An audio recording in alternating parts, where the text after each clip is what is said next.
J'espère que tout roule pour vous. Hier soir, notre dernière émission a fait pas mal de bruit. Elle portait sur un grand absent qui n'est passé inaperçu pour personne, Abdelmadjid Tebboune. On y expliquait pourquoi il n'était pas présent à l'événement diplomatique majeur du mois de juin à Johannesburg, en Afrique du Sud. Ce n'était pas n'importe quel sommet, c'était le tout premier G20, tenu sur le sol africain, une grande première où l'Union africaine brillait en tête d'affiche et où l'Algérie figurait fièrement parmi les 22 nations conviées. Et pourtant, pas de Tebboune à l'horizon. Souvenez-vous, fin septembre 2025, le président algérien Abdou promettait solennellement devant les caméras nationales qu'il prendrait part au sommet du G20. Tout semblait calé, et puis, rideau. À la stupéfaction générale, pas de président à Johannesburg. Encore plus surprenant, il envoie à sa place un Premier ministre tout juste nommé à peine sorti de l'œuf, sans la moindre expérience en politique étrangère pour représenter l'Algérie dans l'un des plus grands rendez-vous diplomatiques de l'année. Résultat, un tsunami de questions et très peu de réponses. Hier, on a tenté d'éclaircir un peu le mystère. Une partie des réponses se trouve peut-être dans l'état de santé du président Tebboune, qui, soyons clairs, ne serait pas au top depuis 2 ans. Il traîne ce qu'on appelle un Covid long, cette version persistante du virus, qui au lieu de passer s'installe comme un colocataire gênant, douleur, fatigue et autres joyeusetés qui ne vous lâchent plus. Pour ceux qui en souffrent, prendre l'avion pendant 9 heures d'affilée, c'est un véritable supplice. Et dans le cas de Tebboune, ces voyages intercontinentaux deviennent quasiment impossibles. Bref, les longs courriers, ce n'est plus pour lui. Mais voilà, certaines sources nous ont rapidement écrit pour nous dire « Stop, c'est pas aussi simple ». Selon elles, l'excuse médicale ne tient pas debout.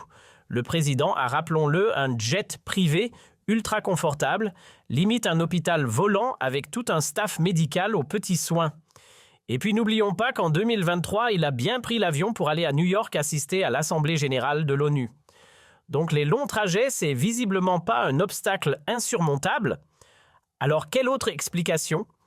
Eh bien d'autres voix affirment qu'il aurait pu facilement s'arrêter dans un pays d'Afrique, en chemin faire un petit détour diplomatique, recharger les batteries, puis continuer tranquille vers Johannesburg. Avec un peu d'organisation, tout ça semblait faisable. En clair, le problème ne serait pas logistique, mais autre chose. Et ça, on y vient. Alors là, tenez-vous bien. D'après certaines sources, la vraie raison de ce désistement ne serait ni la santé ni la logistique, mais éviter Emmanuel Macron. Oui, vous avez bien entendu. Ce serait pour ne pas le croiser. Et là, on monte d'un cran dans l'absurde. Personnellement, je ne dis pas que c'est complètement faux. Peut-être que ça joue un rôle, peut-être même que c'est la deuxième explication la plus plausible. J'en ai discuté avec plusieurs sources crédibles et cette hypothèse revient souvent. Mais si c'est vrai, c'est grave. Parce que sérieusement, on parle du président d'un pays et ils zapperaient un sommet d'envergure mondiale juste pour esquiver une poignée de main avec un autre chef d'État, Emmanuel Macron. Ce n'est quand même pas Dark Vador, il ne va pas l'engloutir dans les ténèbres d'un câlin diplomatique. Apparemment, Tebboune aurait préféré tout annuler plutôt que de risquer de tomber sur lui, de devoir échanger quelques mots ou pire entamer un dialogue de réconciliation.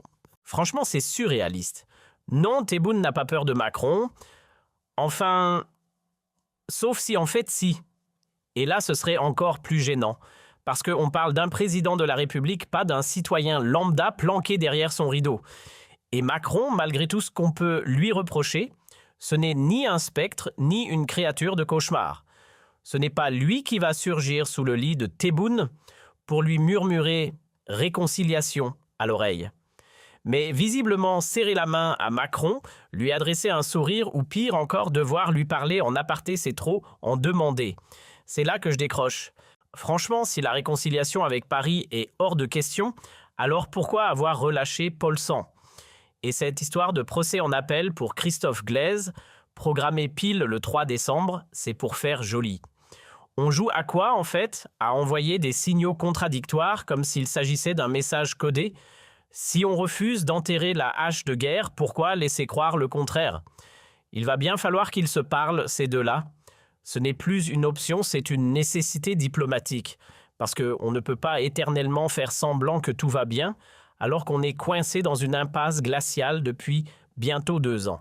Oui, 2 ans de silence pesant, de pics à distance et de tensions sans précédent entre Paris et Alger, du jamais vu dans les annales des relations bilatérales. Et pourtant, les enjeux sont colossaux. L'Algérie n'est pas un figurant dans le film géopolitique de la France. Et inversement, la France joue un rôle crucial dans les équilibres économiques et stratégiques d'Alger. La preuve, lorsqu'il est arrivé au G20 à Johannesburg, Emmanuel Macron s'est vu interpellé sur le sujet.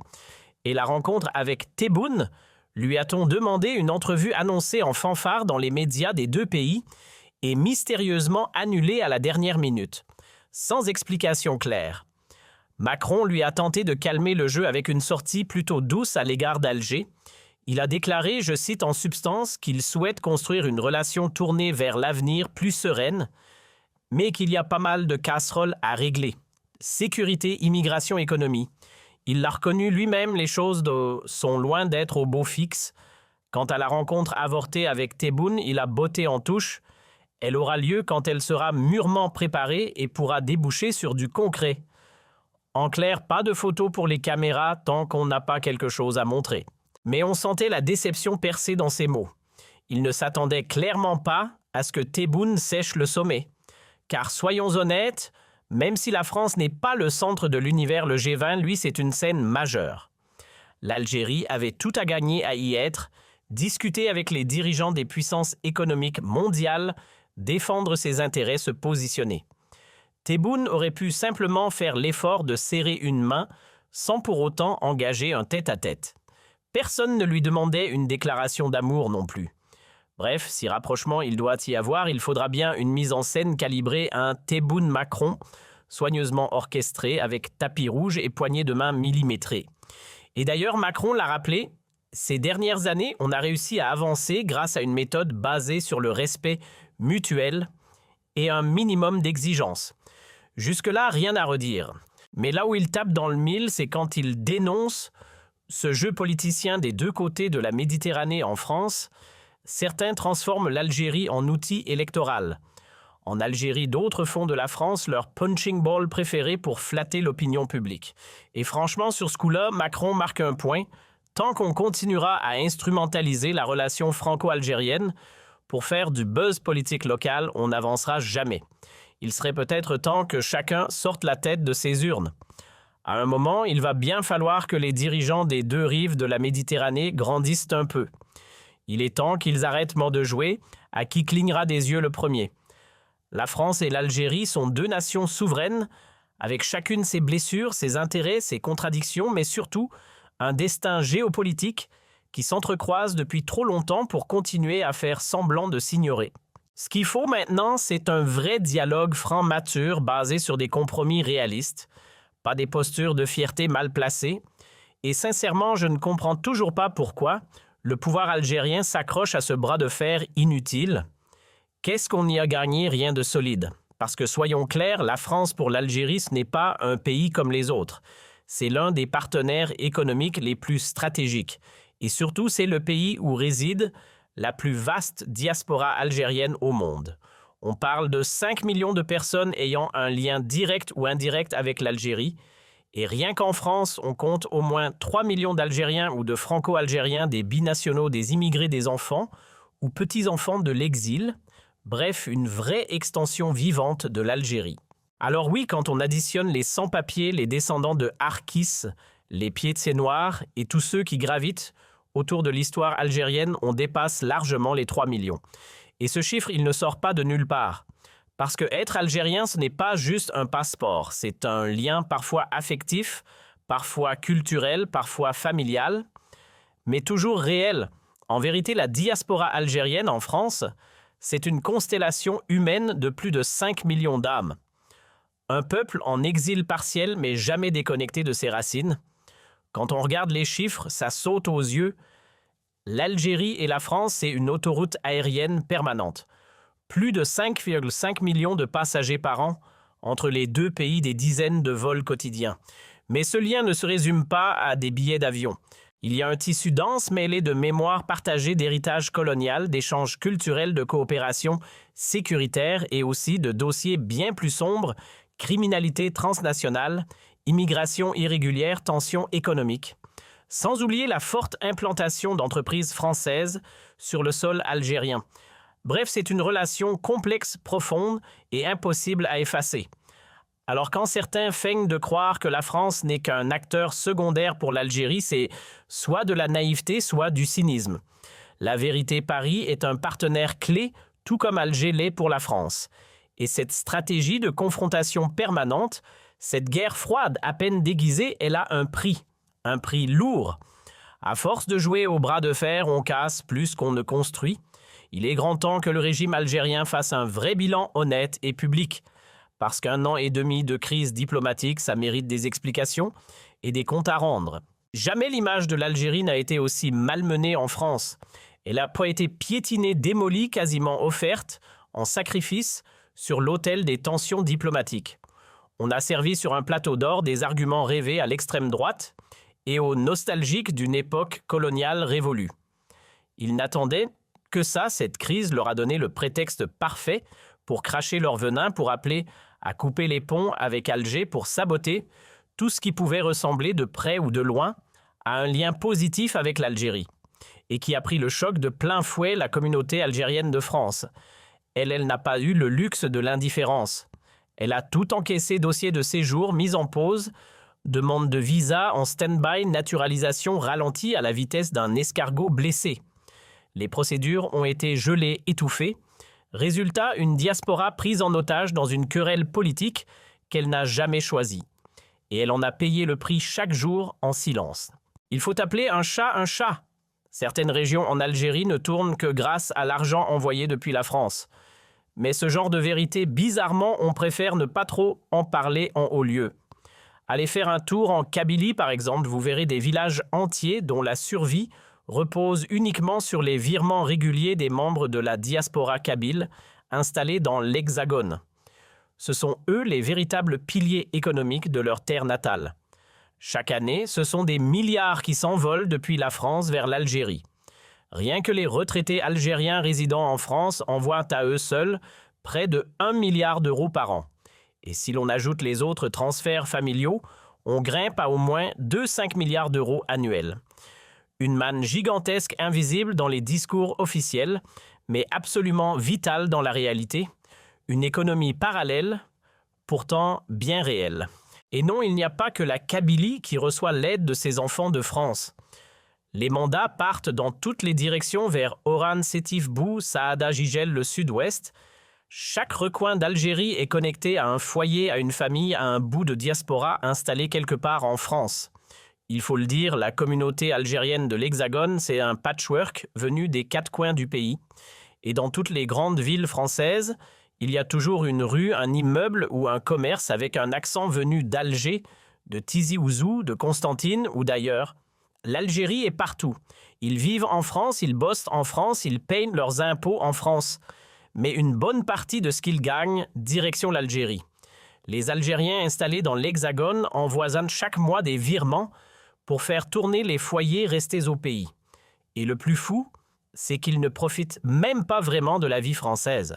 Surtout ceux qui sont nés en Algérie, ceux qui ont quitté leur terre natale pour s'installer ici, ils sont plus d'1 million. Eux, leur quotidien, c'est boulot économie et soutien familial. Rien de plus. On parle là d'un soutien financier massif et pas symbolique. En moyenne, une seule personne ici permet à 4 ou 5 autres de survivre là-bas. Faites le calcul, si 1 million d'Algériens envoient de l'argent en Algérie, ce sont facilement 5 millions de proches qui en bénéficient directement. 5 millions de vies qui dépendent de ces transferts silencieux. Vous voulez encore me dire que ce n'est pas crucial? On parle d'une économie parallèle qui maintient littéralement à flot une partie du pays. Franchement, déclencher une crise diplomatique avec un pays comme la France, là où on a des leviers, des intérêts et surtout un potentiel d'influence énorme, c'est du sabotage stratégique. L'Algérie a des cartes en main mais refuse de les jouer intelligemment. Au lieu de faire du lobbying discret mais efficace, au lieu de miser sur la séduction, l'habileté diplomatique, le charme politique, on préfère la confrontation bête et stérile. Et pourtant, avec un peu de finesse, Alger pourrait avoir un vrai poids dans les cercles d'influence français. Mais pour ça encore, faut-il penser plus loin que le bras de fer, la diaspora algérienne en France. C'est une machine électorale redoutable et un poumon économique silencieux. Faut arrêter de faire semblant de ne pas le voir. Il y a des secteurs entiers en France qui tournent, grâce à eux. Oui, on les retrouve dans des métiers difficiles, souvent invisibles, sécurité, nettoyage, voirie. Mais ils sont aussi là où ça brille dans les hôpitaux, les laboratoires, les grandes entreprises. Médecins, ingénieurs, entrepreneurs. Ils contribuent à la société française. Et s'ils étaient mieux mobilisés par l'Algérie, ce serait une arme douce, puissante, mais encore totalement ignorée. Alors soyons clairs, si le régime algérien n'était pas conscient de l'enjeu colossal que représente la diaspora en France, il ne s'amuserait pas à ouvrir une armée de consulats, 20 rien que ça répartis sur tout le territoire français. Aucun autre pays au monde ne déploie une telle présence diplomatique dans l'Hexagone. Ce n'est pas un hasard, c'est parce que les enjeux sont réels, stratégiques, vitaux même. Et pourtant, au lieu de transformer cette influence potentielle en force douce, on reste dans l'affrontement stérile. On aurait pu, non, on aurait dû mettre en place une vraie politique d'influence, parler aux élites, séduire les décideurs, construire des passerelles. Imaginez un axe franco-algérien capable de faire front commun contre les discours haineux, contre les extrêmes qui salissent l'image de l'Algérie auprès des Français, y compris ceux issus de l'immigration. Parce qu'en réalité, cette diaspora, elle regorge de talents, de cerveaux brillants, de femmes et d'hommes qu'on ne devrait pas instrumentaliser, mais mobiliser intelligemment. Pas pour servir un régime, mais pour défendre un pays avec fierté, à travers un lobbying positif, intelligent et surtout sans rentrer dans la confrontation permanente. Franchement, à quoi bon cette escalade de tensions, violences diplomatiques, ruptures brutales, postures agressives et au final, zéro victoire. 1 an et demi de bras de fer inutiles avec Paris et pour quel résultat? Ah si, pardon, Bruno Rota est parti. Voilà ce qu'on essaie de nous vendre comme un triomphe. Sauf que non, Rota n'a pas claqué la porte à cause d'Alger. Il s'est pris les pieds dans les tapis de la politique intérieure française en conflit ouvert avec Macron et son Premier ministre Sébastien Lecornu.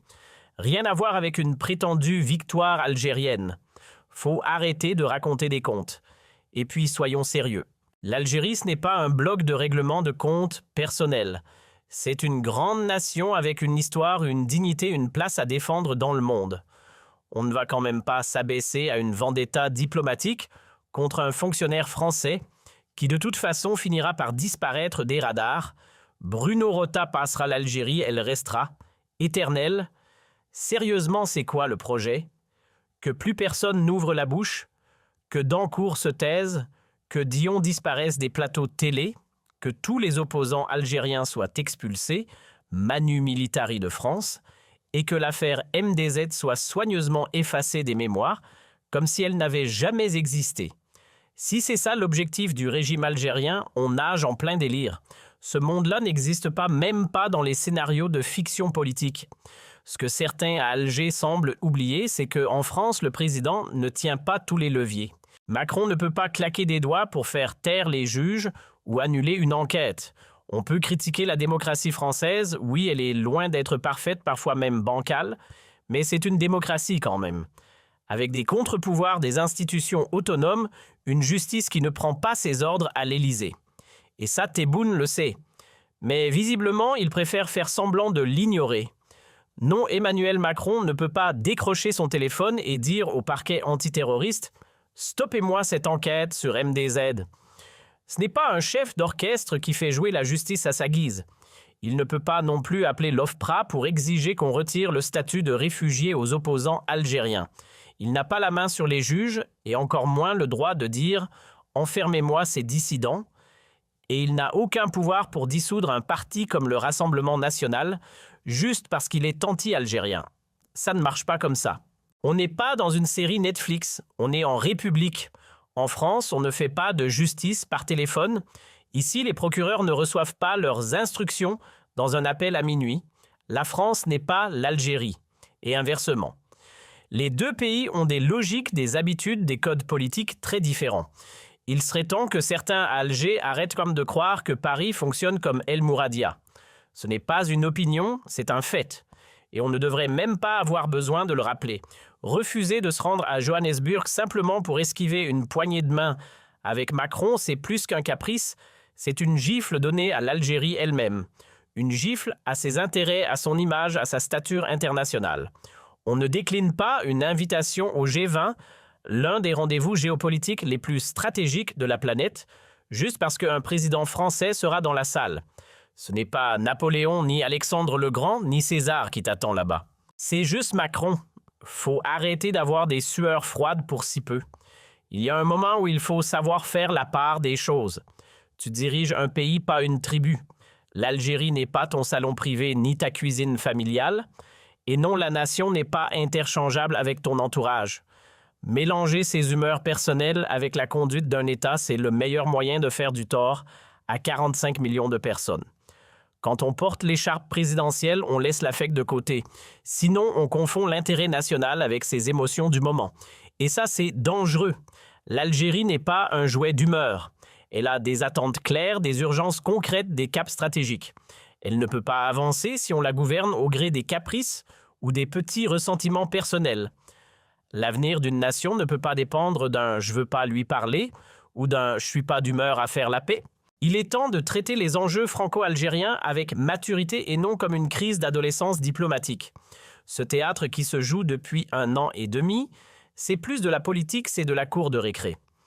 Et plus on regarde, plus on a l'impression qu'on prend le pouvoir algérien pour un gamin capricieux. À force de jouer au plus borné, on infantilise les institutions. Et ça, mes amis, c'est pas juste ridicule, c'est risqué. Parce que quand on infantilise un régime, on met aussi en péril l'avenir de tout un peuple.